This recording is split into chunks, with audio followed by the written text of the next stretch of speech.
Shabbat Shalom, queridas hermanas, pues continuamos con el estudio del libro de los Hechos. Habíamos casi terminado el capítulo 2, nos quedaron unos versículos, así que vamos a retomar un poquito de qué veníamos hablando. En el capítulo 2, pues encontramos este hecho tan maravilloso que coincidió con la fiesta justamente que vivimos la semana anterior, que fue el Pentecostés, en donde Pedro, en este día del Pentecostés, junto con todos los apóstoles y los 120 que estaban reunidos, pues experimentaron este cumplimiento de aquella promesa de que se iba a derramar el Espíritu del Señor, la potencia de su presencia, de su santidad en el corazón de cada uno de ellos. Y decía en el capítulo 2 y verso 1, cuando llegó el día de Pentecostés estaban todos unánimes juntos. Y de repente vino del cielo un estruendo como de un viento recio que soplaba, el cual llenó toda la casa donde estaban sentados. Y se les aparecieron lenguas repartidas como de fuego, asentándose sobre cada uno de ellos. Y fueron todos llenos del Espíritu de Dios y comenzaron a hablar en otras lenguas según el Espíritu les daba que hablasen. Moraban entonces en Jerusalén quienes judíos, varones piadosos, es decir, observantes de la Torá, de todas las naciones bajo el cielo, se habían reunido en el templo de Jerusalén para el día de Pentecostés. Y hecho este estruendo, se juntó la multitud y estaban confusos porque cada uno les oía hablar en su propia lengua. ¿Y qué era lo que hablaban ellos? Pues hablaban las maravillas de Dios. Y habíamos visto que esas maravillas no eran nada más que la misma palabra de Dios, la misma Torá, los mismos mandamientos que habían sido también entregados de una forma similar en el monte Sinaí a través de estas llamas de fuego que se posaban sobre sus cabezas. Y luego Pedro continúa hablando, va a dar un discurso en el cual se pone de pie y Pedro conecta lo que está sucediendo en este momento con la profecía de Joel, que hablaba acerca de que en aquellos días se iba a derramar el Espíritu del Señor sobre toda la carne, dando cumplimiento a esa renovación de aquel pacto. ¿Cuál pacto? El pacto que fue escrito primeramente en el monte Sinaí, en tablas de piedra, pero que ahora se estaría escribiendo en corazones de carne, un pacto renovado a través de un mediador, y ese mediador era nuestro amado Mesías. Entonces, en este momento que se encuentran en el templo de Jerusalén, todos mirando lo que había acontecido, asombrados por estas personas que estaban hablando lenguajes de otras naciones, justamente en este momento, Pedro lleva esta profecía como un cumplimiento en este tiempo. Y los que estaban ahí presentes eran varones judíos, y eso es importante que lo recalquemos porque a veces no sabemos quiénes estaban allí. Primero estaban en el templo de Jerusalén, y los que estaban, y lo leímos en el versículo número 5, eran varones piadosos. ¿Y quiénes eran los varones piadosos? Eran varones que eran estudiosos de la Torá. Entonces, los que estaban en ese momento eran judíos, pero ¿qué es lo que está levantando Pedro en este momento? Está levantando el nombre de Yeshua, está anunciando que ese Mesías prometido, ese mediador, había venido y que había dado su vida y que había resucitado y que muchos habían sido testigos. Y lleva entonces también a la par el cumplimiento de las profecías del rey David, cuando habló en diferentes salmos que habíamos estudiado en la charla anterior, acerca de que él iba a resucitar, de que la muerte no lo iba a poder retener, que el Mesías iba a resucitar y que ellos fueron testigos junto a otros muchos. Luego de esto, pues, ¿qué fue lo que empezó a experimentar la multitud? Sabían que, y Pedro lo dijo, pues a este crucificaron, o sea, a este crucificaron, a este le mataron. Empieza a haber un espíritu de arrepentimiento, entienden que este es el Mesías prometido, el Mesías del cual hablaban los profetas, aquel que iba a redimir a su pueblo, y entienden lo que había sucedido y que había resucitado, y preguntan, bueno, y entonces ahora, ¿qué haremos? ¿Qué vamos a hacer ahora si ya, crucificamos por nuestros errores al Mesías? ¿Qué vamos a hacer? ¿Qué podemos hacer ahora? Le preguntan a los apóstoles. Y la respuesta de los apóstoles es dos cosas: arrepiéntanse de corazón, hagan teshuvá y bautícense. Entonces, estas son las dos indicaciones que le dan los apóstoles a esta multitud que se estaba convirtiendo. Dice que esta multitud aproximadamente que se convirtió eran cerca de 3.000 personas. Y hasta aquí nos habíamos quedado en el Shabbat anterior, de que eran más o menos 3.000 personas las que se habían unido.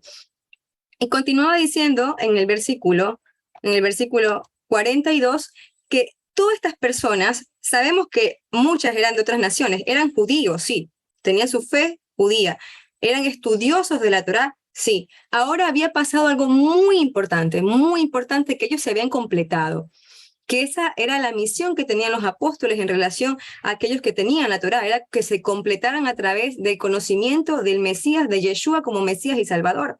Entonces, una vez que ellos reconocen al Mesías, toda esta multitud de cerca de 3.000 reconocen al Mesías, son completados como lo dice Apocalipsis. En Apocalipsis, en el capítulo 14, verso 12, habla de que aquí está la paciencia de los santos. Los que han sido apartados son los santos. No hablamos que santo es ser apartado.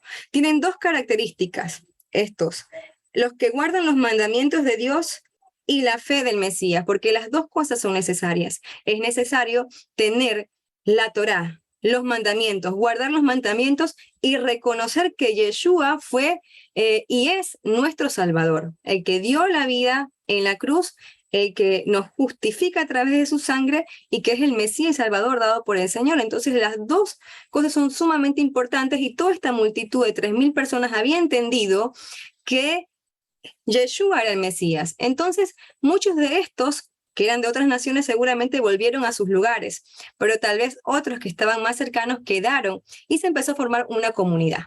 Entonces aquí viene la primera comunidad de creyentes, de judíos creyentes en el Mesías, judíos creyentes en el Mesías, del cual se empieza a hablar a través de estos versículos. Y es esta comunidad la que nos va a enseñar cuáles son esas características que deberían sobresalir o resaltar en las comunidades que dicen o profesan a Yeshua como Mesías y Salvador.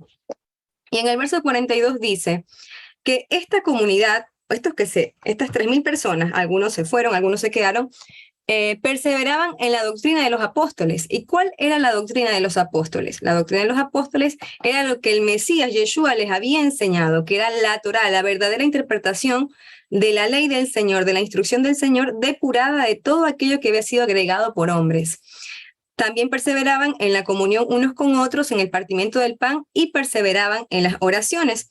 Y esta comunidad, cuando ustedes abren sus Biblias, van a ver que como título dice, antes del verso 43, la vida de los primeros cristianos. Así se conoce o se titula estos siguientes versículos que van del 43 hasta el 47.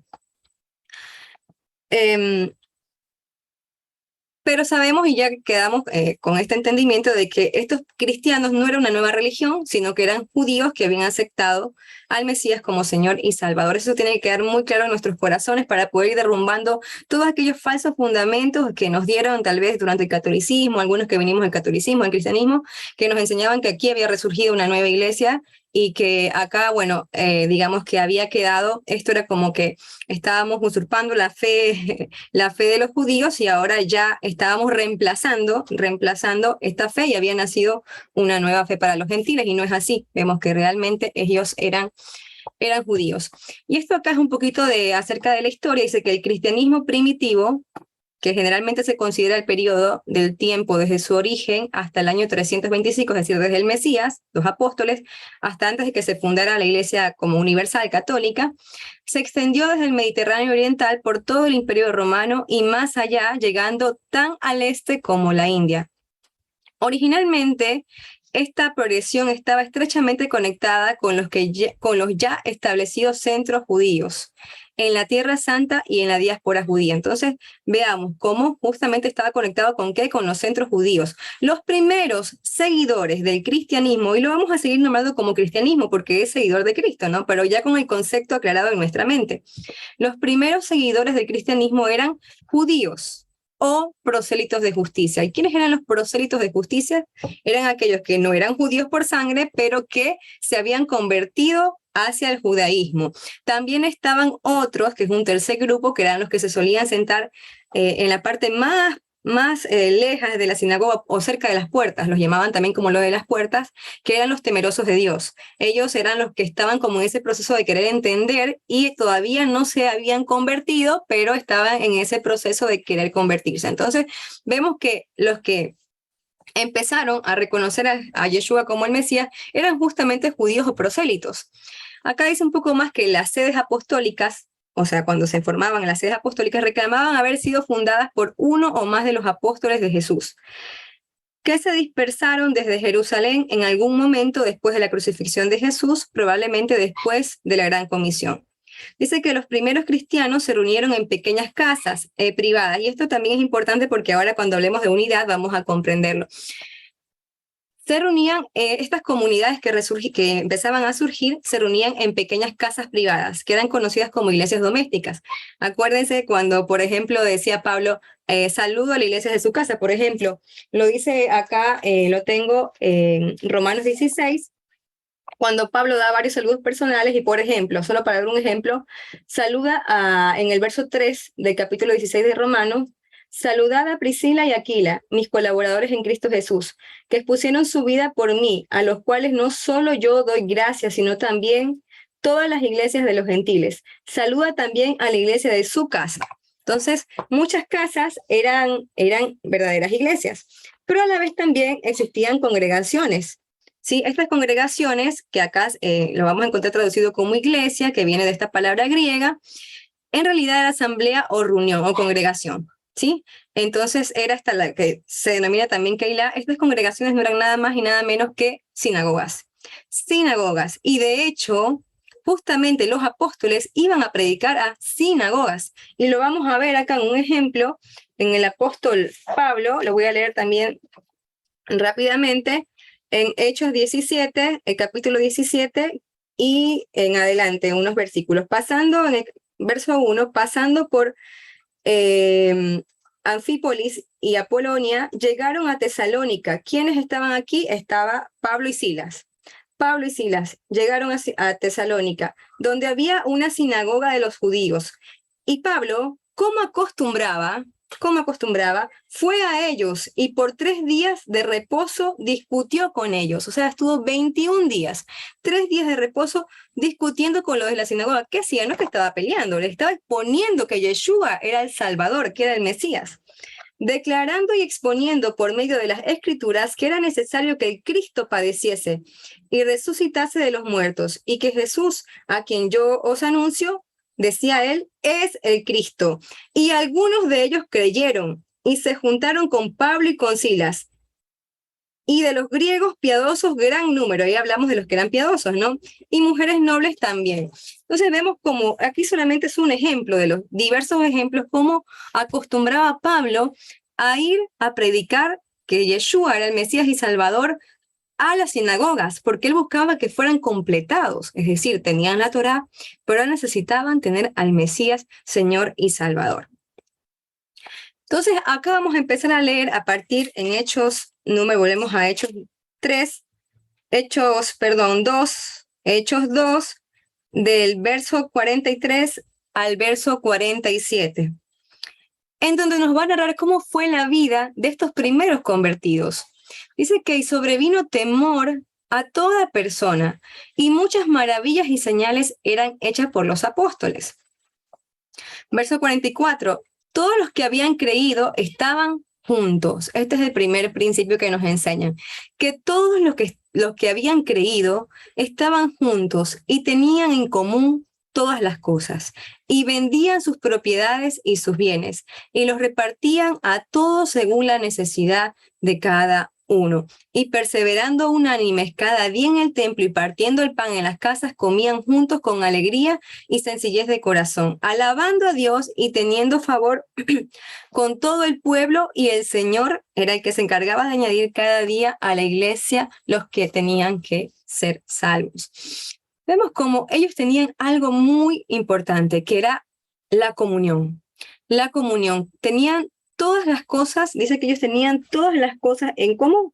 Entonces, el concepto que tenían en sus mentes en ese momento, que era que todas las profecías se habían cumplido y que el Mesías venía pronto iba a venir pronto a traer lo prometido, que era el establecimiento del reino de Dios, ¿no? El gobierno del Mesías. Entonces, ellos tenían eso en sus mentes de que esto estaba tan cercano que habían dejado de pensar en lo material y estaban pensando solamente en lo que era eterno. Entonces se despojaron de muchas cosas y vendían sus propiedades, incluso también vendían sus bienes, y lo repartían según, esto es importante, la necesidad de cada uno. Lo repartían según la necesidad de cada uno. Entonces, ellos habían dejado a un lado lo material, porque cuando pensamos que el Yeshua viene pronto y nos pasa también a nosotros, es como que hacemos a un lado todo el mundo. O sea, cuando decimos, bueno, el Señor viene pronto, se están cumpliendo las profecías, el conocimiento ha aumentado, la profecía de Daniel ya está cumplida, etcétera.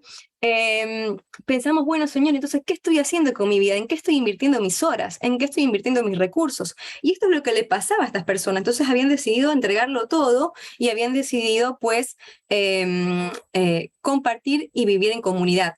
Al parecer, esta comunidad de la cual se habla específicamente, que es la primera comunidad, se fue a vivir un poquito apartado de Jerusalén. No tanto digo porque ellos dicen que iban constantemente al templo de Jerusalén, pero hicieron como un lugar en el cual estaban y habitaban juntos, estaban siempre estudiando la palabra de Dios, escudriñando las escrituras, estaban en todo momento alabando al Señor. Y aquí importante es que esto es lo que así empieza esta forma de vida, que después, a medida de que se va dispersando esta buena nueva de que el Mesías había venido, de que había que completarse, en este momento también las demás comunidades a las cuales fue el apóstol Pablo, por ejemplo, tenían la misma forma de vivir, es decir, que empezaban también a compartir y a vivir en comunidad y a estar todos juntos y velar por las necesidades de uno y del otro. Pero ¿qué fue lo que sucedió después? Hubo una muy buena intención, pero después lo que sucedió es que empezaron a aparecer personas que tenían tal vez corazones no tan sinceros y más bien interesados, o también corazones oportunistas. Y al existir esto, entonces empezó a haber gente que se aprovechaba. Ya había quien lo hacía de corazón, pero había otro que ya no quería trabajar, sino que lo que quería hacer era simplemente disfrutar, tomar sin dar nada a cambio, o sea, simplemente vivir a sus comodidades, aprovechar la oportunidad, para decirlo de otra manera, a costas de otros.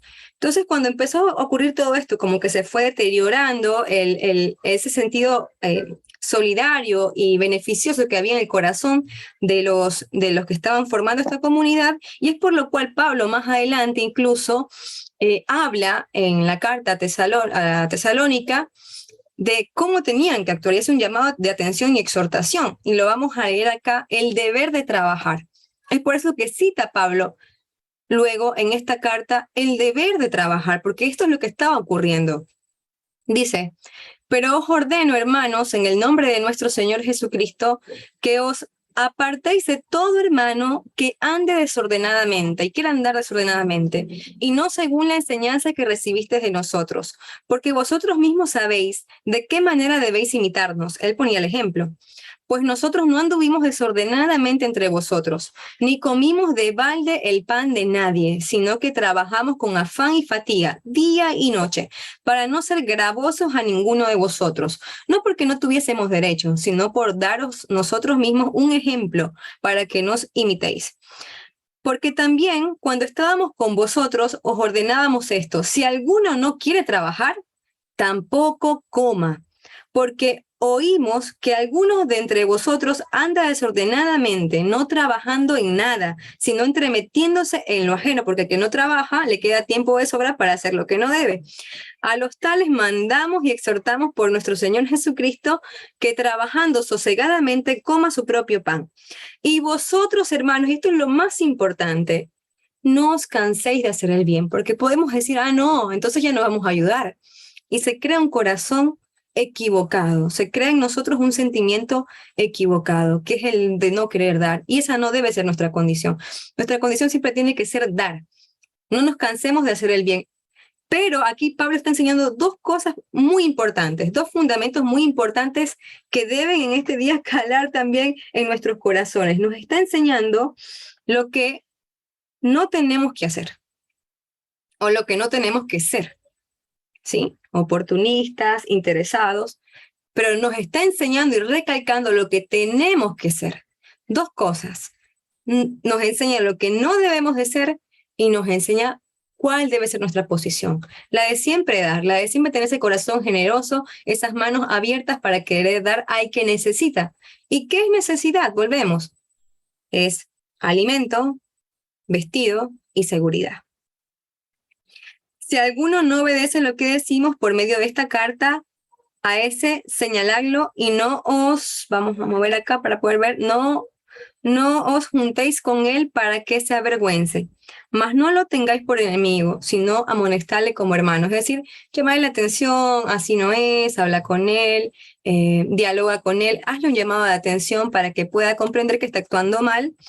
Y bueno, pues ya sabemos que cuando una persona pues ya no hace caso al llamado de atención, pues hay otros niveles más para llevar a cabo un llamado de atención a una persona que no quiere recapacitar de su mal actuar, ¿no? Eso ya lo hemos visto en diferentes estudios de Deuteronomio, que luego es llevarlo con 2 o más testigos y llevarlo hacia una persona sabia, ¿no? A una persona que esté en ese momento liderando para que se pueda decidir, ¿no? Pero hasta aquí nos está enseñando Pablo de que nuestro corazón siempre tiene que ser el de hacer el bien. Entonces, en la vida de los primeros cristianos, ellos tenían en común todas estas cosas. Ellos eran una linda comunidad en donde estaban contentos, felices. Dice que perseveraban unánimes cada día en el templo, se congregaban, se unían, se congregaban, partiendo el pan luego en las casas. Comían juntos con alegría y con ¿qué más? Con sencillez de corazón. Ellos tenían algo especial, que era que no buscaban grandeza, sino que todo era con sencillez y con agradecimiento al Señor, alabando a Dios. Y esto hacía que su forma de actuar, su ejemplo de vida, de compartir, de sinceridad que hubo, hallaran favor en todo el pueblo. Entonces ellos llegaron a tener favor en el pueblo donde habitaban por su testimonio. Y el Señor era el que se encargaba de añadir cada día a la iglesia los que tenían que ser salvos. De estos versículos que leímos desde el 41, un poquito más atrás, ¿no?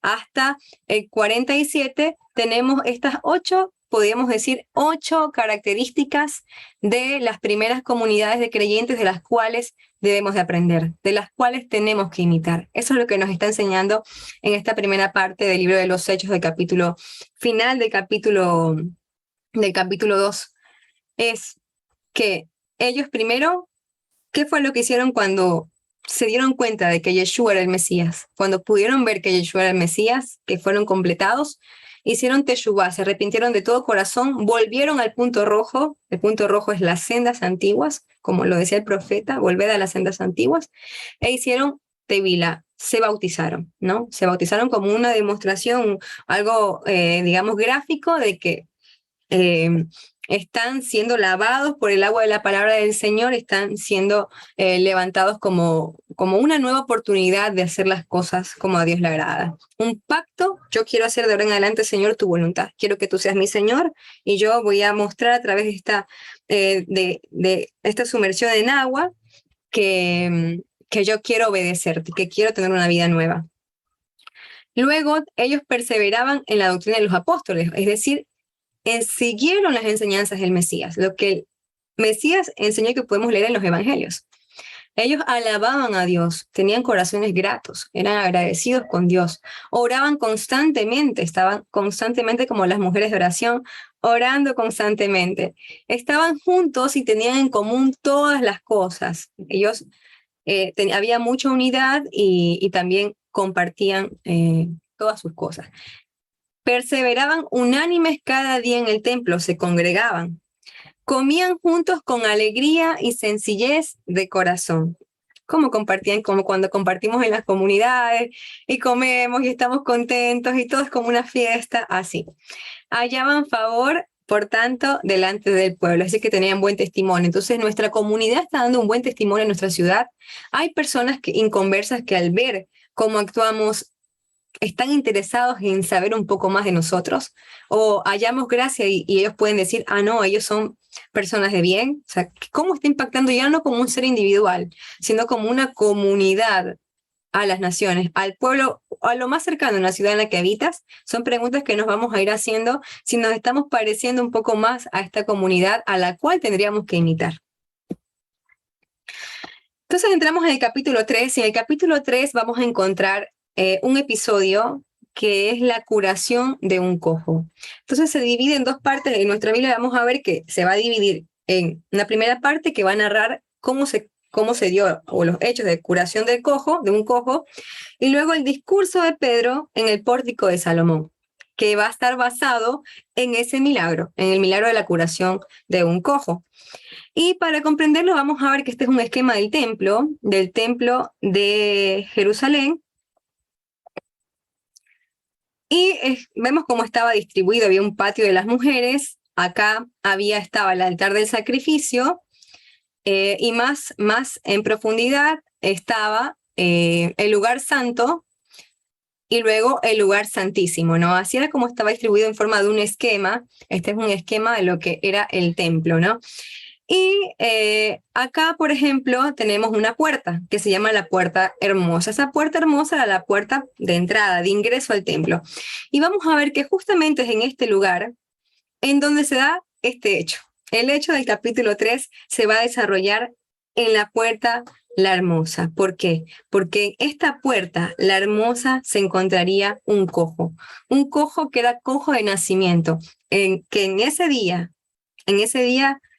iba a ser convertida su situación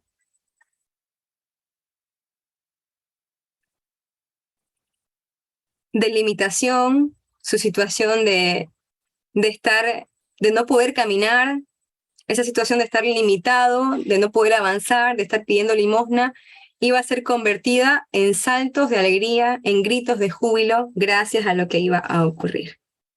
Entonces acá está Pedro juntamente con el apóstol Juan, que sería su compañero en este Hechos de capítulo 3. Y esto es lo que dice Hechos capítulo 3, curación de un cojo, y vamos a leer los versos del 1 al 10. Pedro y Juan subían juntos al templo a la hora novena, la de la oración. Y era traído un hombre cojo de nacimiento, a quien ponían cada día a la puerta del templo que se llama La Hermosa. Ya lo vimos. Para que pidiese limosna de los que entraban en el templo.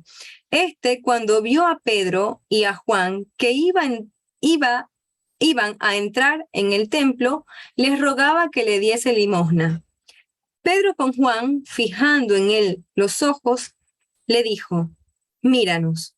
Entonces él les estuvo atento, esperando recibir de ellos algo. Mas Pedro dijo: no tengo plata ni oro, pero lo que tengo te doy. En el nombre de Jesucristo de Nazaret, levántate y anda. Y tomándole por la mano derecha le levantó. Y al momento se le afirmaron los pies y tobillos, y saltando se puso de pie y anduvo.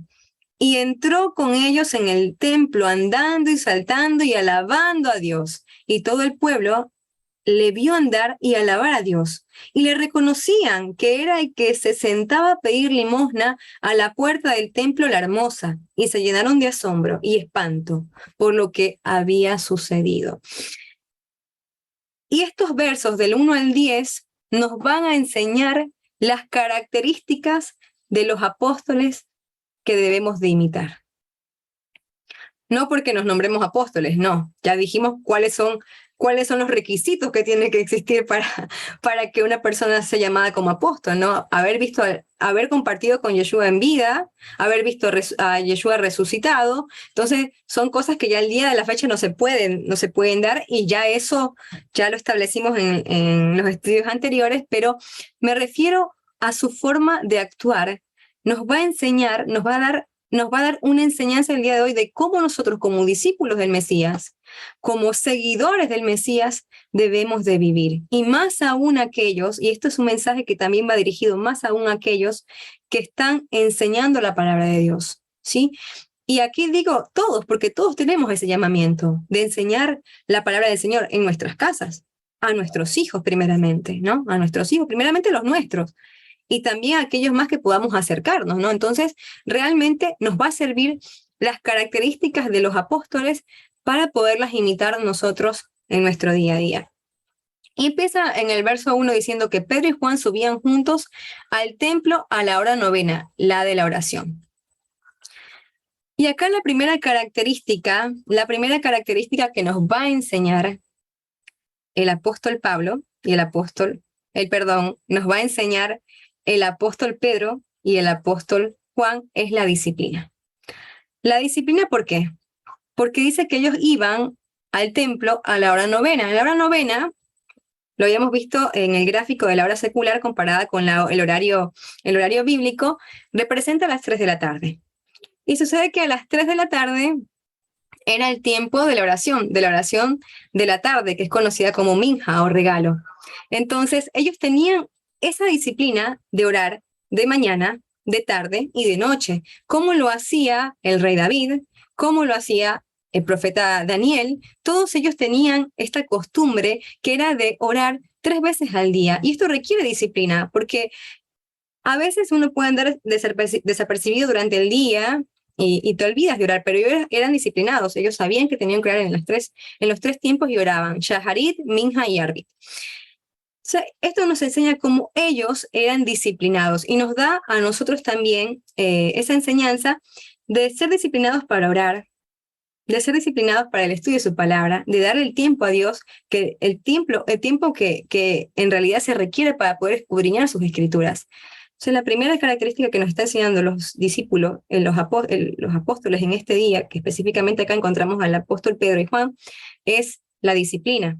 Pero veamos que además de la disciplina, dice que Pedro y Juan tenían algo en común, subían como juntos. No fue Pedro por un lado, no fue Juan en otro momento, no, fueron juntos. Dice que ellos subían juntos. Y aquí viene la segunda enseñanza que nos da solamente en este primer versículo. Pedro y Juan subían juntos al templo para la hora novena de la oración. Y cuando hablamos de que subían juntos, hablamos de unidad. De unidad. Esa era una característica sumamente importante en los apóstoles. No tenían pensamientos individualistas, es decir, que ellos pensaban en común. Y habíamos dicho que estos apóstoles eran totalmente distintos. Habíamos visto de cómo Mateo, ¿quién era Mateo? Recaudador de impuestos. ¿Quién era Pedro? Pescador. Entonces, cómo se fueron juntando los celotes también. O sea, cómo venían de totalmente diferentes situaciones y tal vez con diferentes temperamentos. Seguro que sí, Juan era muy distinto a sus temperamentos que Pedro, que era sanguíneo. Sin embargo, tenían en común algo, tenían en común la unidad.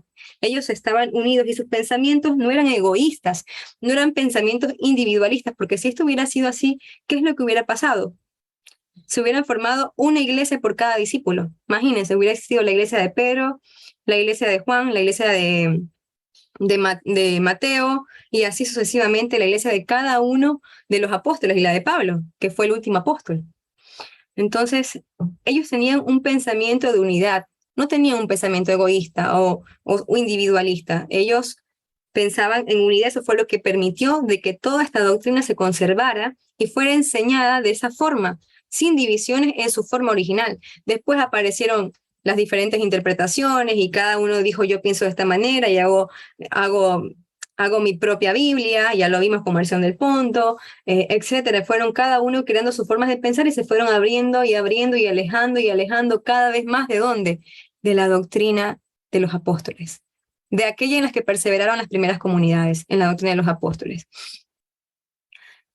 Y esto es una característica que deberíamos recalcar de nuestros hermanos judíos, ¿no? Si bien también es verdad que existen muchas corrientes, podemos llamarlo así, corrientes en el judaísmo, también es verdad que se mantienen unidos en grandes comunidades, y esto es posible ya a que ellos tienen un sentido profundo de unidad y de disciplina. Ellos son muy disciplinados. Y es algo que tenemos que admirar del pueblo judío. Justamente acá en Argentina hay barrios grandes que son barrios de judíos y uno los puede ver como ellos siempre están juntos y eso es lo que también ha permitido que ellos se mantengan identificados, mantengan su identidad y no hayan sido asimilados porque ellos están entre ellos. Y hay un pensamiento común que ellos tienen, que es que todo Israel son una familia, porque vienen de Abraham. Entonces ellos se consideran que todos son hermanos y tienen el pensamiento de que todo judío es responsable, todo judío es responsable de otro judío. Entonces desarrollan la solidaridad con sus mismos hermanos, ayudan un montón. Y eso es algo por lo cual ellos se han mantenido como comunidades grandes durante el paso de los siglos y los siglos y los siglos y los siglos y los siglos, porque guardan este sentido de comunidad. Y entonces nosotros ahora, ¿qué es lo que pasa? Que ahora está un remanente volviendo al Señor, no está ese remanente volviendo y queremos parecernos a estas comunidades iniciales, pero tal vez el sentido de unidad no sé si está completamente desarrollado. Nos cuesta muchísimo porque solemos tener ese pensamiento individualista y de solamente buscar nuestro propio bien.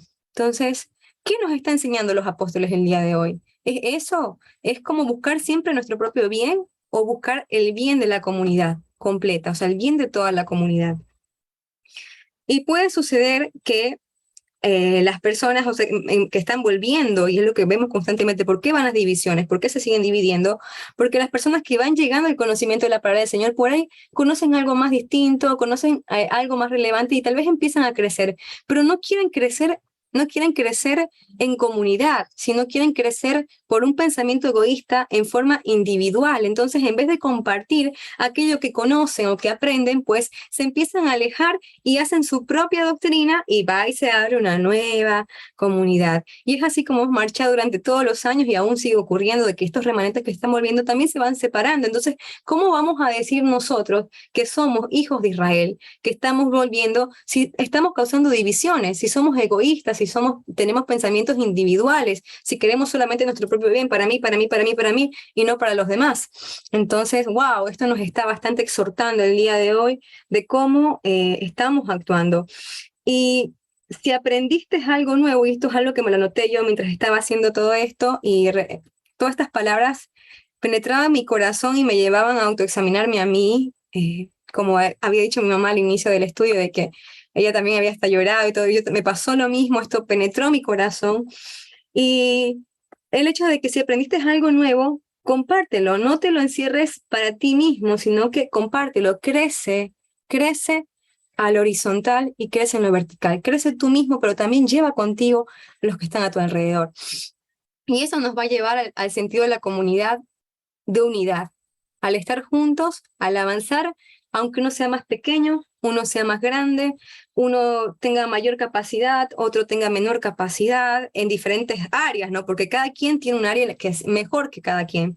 Y porque todos somos parte de un cuerpo. Y quiero pedirle a mi mamá si puede ayudarme leyendo, si tiene a la mano, Primera de Corintios 12, del 12 al 27. Vamos a darle una lectura a esta parte, porque somos un cuerpo cuya cabeza es el Mesías. Amén. Primera de Corintios. Primera de Corintios 12, versos del 12 al 27. Ya, Primera de Corintios 12. Primera de Corintios 12 Del 12 al 27. Amén. Dice así. Se ve si tiene mejor. Gracias. Porque así como el cuerpo es uno y tiene muchos miembros, pero todos los miembros del cuerpo, siendo muchos, son un solo cuerpo, así también Cristo. Porque por un solo espíritu fuimos todos bautizados en un cuerpo, sean judíos o griegos, sean esclavos o libres, y a todos se nos dio a beber de un mismo espíritu. Además, el cuerpo no es un solo miembro, sino muchos. Si dijera el pie, porque no soy mano, no soy del cuerpo, por eso no será del cuerpo. Y si dijera la oreja, porque no soy ojo, no soy del cuerpo, porque por eso no será del cuerpo. Si todo el cuerpo fuese ojo, ¿dónde estaría el oído? Si todo fuese oído, ¿dónde estaría el olfato? Mas ahora Dios ha colocado los miembros, cada uno de ellos, en el cuerpo como Él quiso. Porque si todos fueran un solo miembro, ¿dónde estaría el cuerpo? Pero ahora son muchos, muchos los miembros, pero el cuerpo es uno solo. Ni el ojo puede decir a la mano, no te necesito, ni tampoco la cabeza a los pies, no tengo necesidad de vosotros. Antes bien, los miembros del cuerpo que parecen más débiles son los más necesarios, y aquellos del cuerpo que nos parecen menos dignos, a esto vestimos más dignamente, y lo que en nosotros son menos decorosos, se tratan con más decoro, porque los que en nosotros son más decorosos no tienen necesidad, Pero Dios ordenó el cuerpo, dando más abundante honor al que le faltaba, para que no haya desvanencia en el cuerpo, sino que los miembros todos se preocupen los unos por los otros, de manera que si un miembro padece, todos los miembros se duelen con él. Y si un miembro recibe honra, todos los miembros con él se gozan. Vosotros pues sois el cuerpo de Cristo y miembros cada uno en particular. Y aún nos puso Dios, hasta ahí nomás creo, ¿no? ¿O sigo? Perfecto. Hasta el 27 estaba muy bien, perfecto. Muchas gracias, mamita. Y es así. Yeshua es la cabeza y somos el cuerpo. Y cada parte del cuerpo es necesaria. Nadie puede decir yo no necesito el ojo, necesito la mano, porque cada uno cumple su función. Y lo más hermoso es que todo el cuerpo funciona de forma armónica cuando está todo completo, ¿sí? Cuando está todo saludable, ¿no? Entonces, por eso es cuando se duele una parte, cuando está mal una parte del cuerpo, todo el cuerpo se duele. Por ejemplo, si nos lastimamos una mano, no solamente nos duele la mano, todo nuestro ser se siente afligido a causa del dolor que tenemos en esta mano. Lo mismo tiene que ser para nosotros la comunidad, la congregación. Tiene que ser vista como el cuerpo del Mesías, en donde el Mesías, que nos da el ejemplo máximo, es la cabeza. Y continuamos acá. Dice que Pedro y Juan subían juntos al templo a la novena, la de la oración, y es traído un hombre cojo de nacimiento, a quien ponían cada día a la puerta del templo que se llamaba La Hermosa, para que pidiese limosna de los que entraban en el templo. Cuando vio a Pedro y a Juan que iban a entrar en el templo, les rogaba que le diesen limosna. Pedro con Juan, fijando en él los ojos, le dijo, míranos. Entonces él les estuvo atento, él esperaba recibir algo de ellos. Y acá aprendemos una cuarta característica de los apóstoles, que es la sensibilidad. La sensibilidad, ¿por qué? Porque el acto que hace Pedro es no aparentar como que es invisible a aquella persona que tenía en ese momento la necesidad, sino que se acerca y lo mira, le dice, mírame. Porque cuando miramos nosotros a alguien, a nuestros ojos, a sus ojos, miramos fijamente sus ojos, podemos sentir lo que esa persona siente. Cuando miramos sus ojos es como que pudiéramos ver, porque dicen que los ojos son las ventanas del alma. Podríamos sentir y ver su desolación, su tristeza, su aflicción, la podríamos percibir. Y es lo que hace en este momento al mirarlo. Lo mira fijamente y le dice, mírame. Y puede ver su desesperación, su desolación, sus tantos años de estar cada día lo llevaban y estar todos los días pidiendo limosna ahí sentado. Y es una característica que debemos aprender también nosotros, que es el poder tener sensibilidad ante el padecimiento de los demás. No solamente pasar las cosas por superficial. A veces cuando pasamos por pruebas es cuando decimos, wow, debo ser más sensible con las personas que sufren. Pero vemos cómo los apóstoles nos están enseñando el día de hoy que no es necesariamente tenemos que pasar por pruebas para poder ser sensibilizados, que es una característica que debemos desarrollar, porque requiere de esfuerzo, requiere disciplina también ser sensible. El podernos detener y podernos fijar en la necesidad que tienen otros. Y acá dice que el cojo, cuando vio a Pedro y a Juan que iban a entrar al templo, les rogaba que les diese limosna. O sea, Pedro y Juan, ¿qué iban a hacer en ese momento? Pedro y Juan iban a entrar al templo. Ellos iban con una misión. Ya dijimos que ellos eran disciplinados, que iban juntos, pero a pesar de que iban a hacer algo, en ese momento tuvieron la suficiente flexibilidad, que es la quinta característica de estos apóstoles que nos están enseñando el día de hoy, de detenerse y de parar un poco lo que iban a hacer para poder fijar la mirada en este cojo.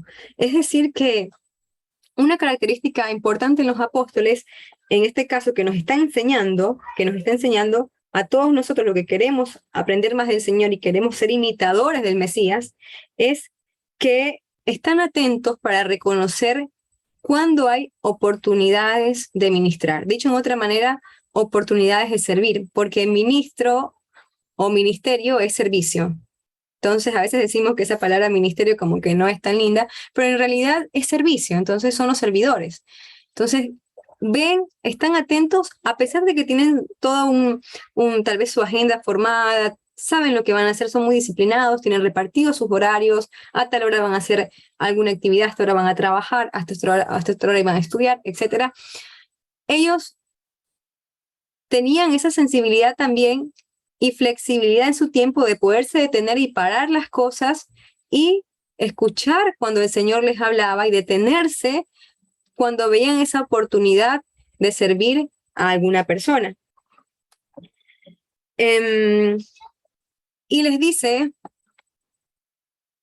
en este momento Pedro toma la batuta entre Pedro y Juan, una vez más Pedro, le dice, no tengo plata ni oro, pero lo que tengo te doy. En el nombre de Jesucristo de Nazaret, levántate y anda. Y nos preguntamos si realmente Pedro y Juan, que lo acompañaba, no tendrían plata ni oro. ¿Será que no tenían ni una moneda?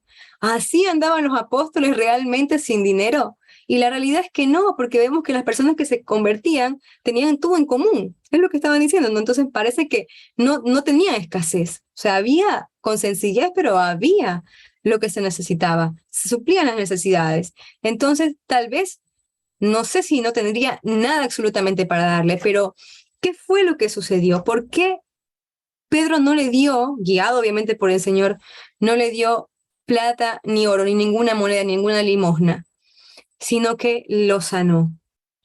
Porque lo que esperaba este cojo era algo para su día a día. Él esperaba una limosna para su diario, simplemente, como estaba acostumbrado a vivir. Pero esa limosna no iba a cambiar su situación, no iba a cambiar su condición de estar ahí enfermo y postrado para toda su vida hasta el fin. No cambiaba su condición. Pero esto sí, haber sido sanado, haber sido sacado de su condición, le iba a permitir a él iniciar una nueva vida. Y ahora sí, tal vez volver a poder trabajar, poder suplir sus necesidades. Entonces, cambió su condición. Y vemos un ejemplo aquí más súper importante de los apóstoles, es que en la obediencia, ellos se fijan en la obediencia y no la urgencia, que hacen lo que Dios les guía a hacer. ¿Qué quiere decir con esto? Porque ya estamos hablando de la sensibilidad, de la solidaridad, del dar, pero vemos que hay un balance para todo esto que también nos lo enseñó nuestro propio Mesías. Recuerden lo que decía Jesús. Jesús dijo en Juan 5:19 que él no hacía nada que no veía hacer al Padre. O sea, lo que él hacía es lo que veía hacer al Padre. Es decir, dicho de otra manera, él no hacía nada que Dios no le dijera que hiciese. Entonces, él no hacía las cosas por sentimientos, por emociones, sino que obedecía a lo que Dios le decía. Porque, ¿por qué razón, si este hombre, este limosnero, cojo que estaba en la puerta de la Hermosa, que estaba desde muchísimos años atrás, ¿por qué razón no fue sanado por Yeshua? ¿Cuántas veces Yeshua entró y salió por la puerta de la Hermosa y estaba ahí el cojo, pero no lo sanó? Entonces, vemos de que tal vez no era el tiempo, ese no era el tiempo de la sanidad de este cojo, y Dios no le había guiado a hacerlo, porque él dijo que él hace lo que Dios le decía que hiciera, ¿no? Entonces vemos como acá los apóstoles también hacen lo mismo. Ellos no hicieron lo que demandaba el cojo lo que demandaba era una limosna para su día a día, pero ellos fueron más allá. Ellos hicieron lo que Dios les dijo que hicieran. No se dejaron llevar por la urgencia de que tenía él una limosna, sino por la obediencia de decir las palabras en el nombre de Yeshua, levántate y anda. Y esto nos da a nosotros esa enseñanza de no actuar en base a la necesidad, sino actuar en base a la obediencia. ¿Y por qué razón es esto? Porque si te mueves basado en la necesidad, muchas veces te vas a frustrar, porque a veces queremos ser el salvador del mundo y es cuando nos encontramos, sobre todo nosotras las mujeres, ¿no? Nos encontramos sufriendo, deprimidas, tristes por el sufrimiento de los demás. Está bien, tenemos que ser sensibles, pero también solidarios, ¿no? Porque la solidaridad ya es más allá de la sensibilidad. Es no solamente entender, sino también hacer, ¿no? Va un poco más a obras. Pero recordemos esto, que ¿quién nos da el balance? El balance nos lo da el Mesías. El Mesías siendo Dios mismo, ¿no? Él no fue sanando todo cuanto enfermo estaba en Israel. Él no andaba corriendo, estresado, afanado en tener que hacer tantas obras para sacar la necesidad de todo el mundo. No fue así como estuvo el Señor, nuestro Mesías y Salvador. Él más bien en sus 3 años de ministerio fue muy fructífero, pero lo que él hacía era lo que el Padre le decía que hiciese. Entonces, nosotros, ¿qué es lo que tendríamos que hacer? Es dejar que el Señor nos guíe con respecto a la necesidad de los demás. Y decimos, pero bueno, ¿cómo el Señor nos va a guiar? ¿Cómo yo voy a saber que el Señor me va a guiar? ¿De qué manera puedo saber que el Señor me está guiando?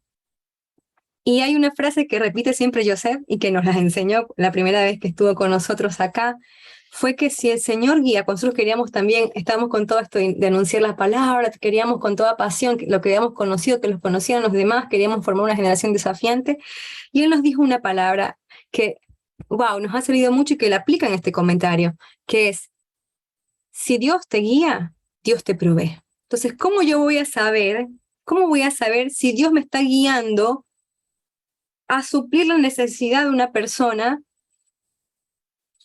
que está demandando ser suplida? ¿Sí?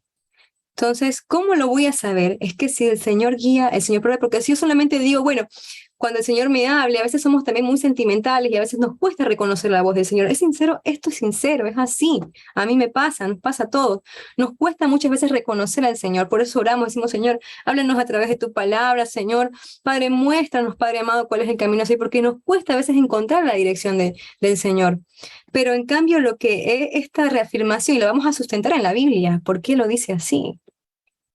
Si el Señor guía, el Señor provee. Es decir, que yo no puedo pretender salvar al mundo, la necesidad del mundo, y va a los dos planos, espirituales y el plano físico. O sea, yo no puedo pretender salvar el mundo cuando no he salvado mi casa, cuando no he proveído para los míos. No puedo pretender suplir una necesidad de tantos necesitados cuando no he suplido la necesidad de mi casa. Porque si Dios me está guiando a hacerlo, Dios tiene que proveerme. Esa será su confirmación. Me va a proveer para que yo pueda hacer eso que Él, si es que eso lo ha puesto en mi corazón. Entonces, esto lo dice en 1 Timoteo, lo dice Pablo, 1 Timoteo 5:8. Dice esto y está hablando aquí de los deberes con los demás. Cuando ustedes leen el título de este capítulo 5 de 1 Timoteo, dice deberes con los demás. Y empieza hablando de las viudas incluso. Bueno, va a hablar de varios temas, pero empieza hablando de las viudas. Dice que el que no provee para los suyos y sobre todo para los de su propia casa, ha negado la fe y es peor que un incrédulo. Esto es terrible. O sea que la persona que no provee para su casa, para sus hijos, para su hogar, no provee para ellos, ha negado la fe, la fidelidad a la palabra del Señor, que establece un principio, un orden. Primero mi hogar, luego va lo demás. Hablo de necesidad, alimentos, no hablo de vanidad, hablo de necesidad, alimentos, seguridad, vestido. A eso me refiero. Ha negado la fe y es peor que un incrédulo. Es decir, ¿qué testimonio podría ser una persona que no tiene para suplir la necesidad de su propia casa y la suple a los demás? Y eso pasa habitualmente. ¿Cuándo? Cuando a veces queremos predicarle a muchas personas, pero no lo hacemos con nuestros propios hijos, con ellos, con los que necesitan. Los primeros, los de nuestra propia casa, con nuestro esposo, con nuestros hijos, con nuestros padres, nuestros seres más cercanos, nuestros hermanos de sangre, ¿no? Entonces, wow, qué enseñanza que nos está dando a través de este capítulo el Señor. Aprender a escuchar la guianza de Dios, que nos dejemos guiar por Él y que estemos convencidos que si el Señor nos mostró hacer algo, el Señor nos dará los recursos, porque recuerden que si el Señor no edifica la casa, en vano trabajan los que edifican. Entonces, si no es el Señor, del que nace esa motivación, pues no va a ser prosperado. Y aquí terminamos con esta última parte. que es la última característica, esta última característica que la va a desarrollar en adelante mi mamita, que es la humildad que tuvieron los apóstoles, porque después de este gran suceso, imagínense, todos estaban queriendo aplaudir a los apóstoles por esto, wow, que habían realizado tremendo milagro, ¿no? Un cojo caminaba, un cojo de nacimiento, no era cosa menor. Sin embargo, ¿cuál fue la actitud de los apóstoles? ¿Acaso ellos buscaron ser el centro de atención o cómo actuaron? Y para la siguiente parte voy a dejar este pequeño video que nos va a ilustrar esto que hemos leído en Hechos. Y nos va también a representar cómo ese cojo, van a ver cómo allí al entrar ya poder caminar, ahora sí podía movilizarse, podía entrar al templo, queda asombrado y empieza a alabar al Señor, salta, y nos hace también comprender de que ese cojo también somos nosotros mismos. ¿Por qué somos nosotros somos ese cojo que está allí paralizado pidiendo limosna? Porque es la actitud que tenemos siempre, o la actitud con la cual llegamos al Señor. Y la condición en la cual llegamos al Señor. ¿Cómo estábamos? Estábamos cojos, estábamos incapacitados para poder entrar a la presencia de Dios. ¿Quién nos capacitó? Yeshua. Él fue el que nos abrió el velo del templo. Él fue el que nos permitió entrar en la presencia del Señor, que viniera el poder de la santidad y escribiera su ley en nuestros corazones. Fue nuestro amado Mesías. Y a veces estamos nosotros pidiendo el día a día, la limosna, ¿no? Queremos que se solucionen nuestros problemas del día a día, pero no nos ponemos a ver que tal vez lo que el Señor está trabajando es querer cambiar nuestra condición. Es decir, tal vez alguna enfermedad, algún padecimiento pueda ser ese medio por el cual el Señor convierta nuestros corazones, purifique nuestras vidas y nuestra condición sea cambiada de una condición de muerte eterna a vida eterna. Acá les dejo este video y a continuación seguimos con el discurso de Pedro en el pórtico de Salomón.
¿Una limosna?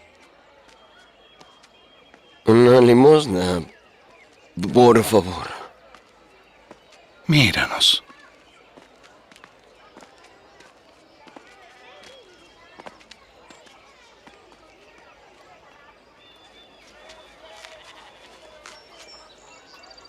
No tengo plata ni oro, mas lo que tengo te doy. En el nombre de Jesucristo de Nazaret, levántate y anda.